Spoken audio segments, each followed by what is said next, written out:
Rules of the game. Game 5, Block to Block. Type, Indoor. Number of players, siyam. Number of stages, isa. Mechanics, 1.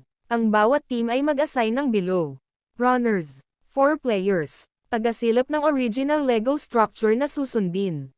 Builders, 5 players. Taga-build ng Lego structure. 2. Ang runners ng bawat team ay binibigyan ng ilang minuto para sumilip sa original na Lego structure na kailangang sundin nila. Ang pagsilip ay 1 at 8 time lamang. Pagkatapos ay tumakbo pabalik at ilarawan ito sa inyong team builders na siya namang mag-build ng Lego structure. 3. Hindi allowed ang runners na humawak at mag-build ng Lego at dapat hindi sila lalagpas sa provided area ng runners.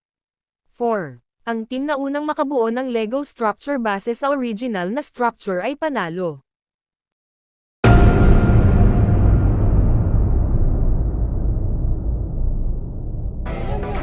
Pagong ba yan? Ah, bakit dalawang kamay? Isang color each team.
Tapos, i-build mo yan dun sa taas.